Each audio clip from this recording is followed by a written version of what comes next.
Cleveland's November wind had a way of settling in places it wasn't invited. The Thompson house felt it first. A deep moaning draft through the siding that made the old place sound alive. Eleanor Thompson, 75, stood in her dim kitchen, hands wrapped around a cooling cup of coffee. She hated the quiet more than the cold. On the table sat the envelope she'd been avoiding. Final notice. $28,000 due. She kept her fingers on the counter, as if steadying herself from a blow. The house had been hers and Harold's for 50 years. Every creak was a memory, every imperfection a story. Losing it felt like losing him all over again. Upstairs, two teenagers shuffled, one trying to hide, the other trying to be invisible. The wind rattled the windows. The day hadn't started yet, but Eleanor already felt tired. She touched the envelope again and whispered, "Not this house. Not yet." Jake Thompson sat on the edge of his bed, shoes half-tied, hoodie pulled tight. At 16, he already carried himself like someone older, shoulders hunched, eyes scanning for exits even in his own room. His secret weighed in the backpack by the wall. The pills he'd been pressured into selling months ago. The only thing he thought could help with the family bills. But every time he made money, the guilt grew. Especially when he saw his mom's eyes after a hospital shift, red, tired, afraid. He hadn't told anyone. Not even Lily.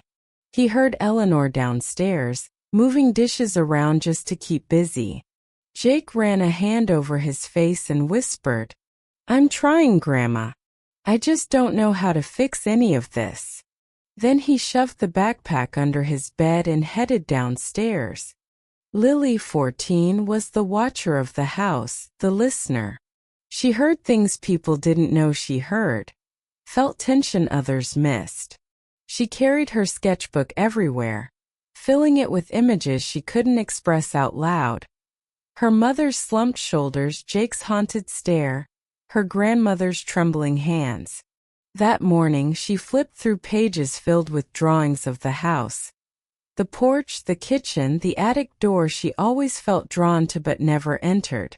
She stuffed the sketchbook into her hoodie and breathed deeply. Something felt wrong lately, like something was slipping. When she went downstairs, Eleanor forced a smile that didn't reach her eyes. Lily noticed. She always noticed. Sarah came home just as the kids were grabbing backpacks. Her scrubs were stained, hair tied messily, exhaustion clinging to her like a second uniform. She kissed Michael, then sat at the table with a sigh that sounded older than she was. "Rough night?" Eleanor asked gently. "There's always another overdose," Sarah whispered. "Always another kid I wish I could save." Jake's head lowered. She didn't notice, but he felt the words like a knife.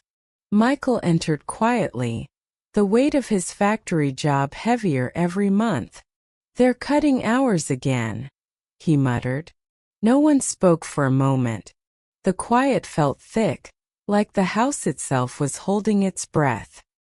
After everyone left for school or work, Eleanor climbed the attic stairs. Her knees ached, but she continued anyway. The attic smelled like dust, old wood, and Harold. She opened the shoebox beneath an army jacket that still held his scent. Inside lay the revolver he'd kept during rough years. For protection, he'd said. For emergencies. She held it gently, not out of danger but out of memory. "We promised to take care of this place," she whispered to the shadows. She wasn't thinking of hurting herself. She wasn't sure what she was thinking. Only that things felt like they were slipping out of her control, like the house was being pulled out from under her feet. She put the gun back and ran her fingers across Harold's jacket one last time before closing the box. That evening, the tension at dinner felt unmistakable. Michael stared at his untouched food. Sarah barely spoke. Jake fidgeted with his fork. Lily sketched silently. Finally Michael swallowed hard.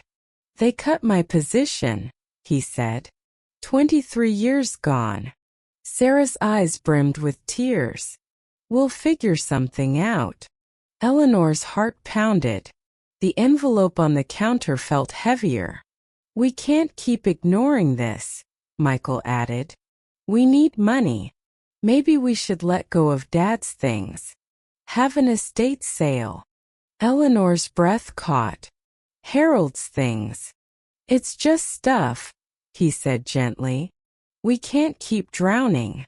But to her it wasn't stuff. It was the last proof she wasn't alone. After dinner she found Lily in the hall. Grandma, Lily whispered. Are we going to lose the house? Eleanor pulled her close. Not if I can help it. Later that night, Eleanor was cleaning up when Sarah walked in. Sarah stopped suddenly, noticing something Eleanor didn't realize she had in her hand. The attic gun. Eleanor hadn't meant to bring it down.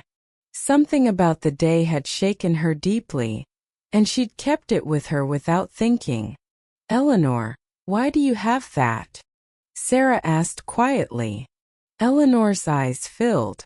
I don't know, she whispered. Everything feels like it's slipping. Sarah took the gun gently, her voice soft. We're scared too. But we need you here, okay? Eleanor nodded. They hugged for a long time. Sarah didn't judge her. She just held her. That moment changed something between them. The estate sale started on a cold Saturday morning. Eleanor sat on the porch wrapped in Harold's old coat, watching strangers carry pieces of him away. The tackle box he'd taught Michael to fish with, the clock he'd tried to fix every winter, the coat he wore on their first date. She tried to smile politely, but each item felt like a small goodbye she wasn't ready for. Lily stayed by her side, sketchbook open. Grandma, she said softly, I can draw his things so you don't lose them completely. Eleanor's eyes filled with tears. Thank you, sweetheart. Jake hauled boxes quietly. His guilt grew heavier with every sale, knowing the money he made from the wrong choices could have helped if he'd been honest. In the afternoon, a man approached the porch, clean-shaven, mid-30s, carrying a sealed envelope. Mrs. Thompson, he said carefully.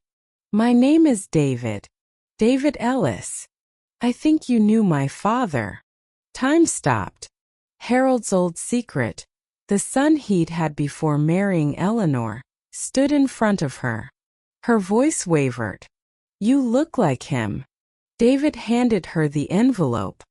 I heard the house might be in trouble. I wanted to help. Or at least know you. Michael arrived from the driveway, tense.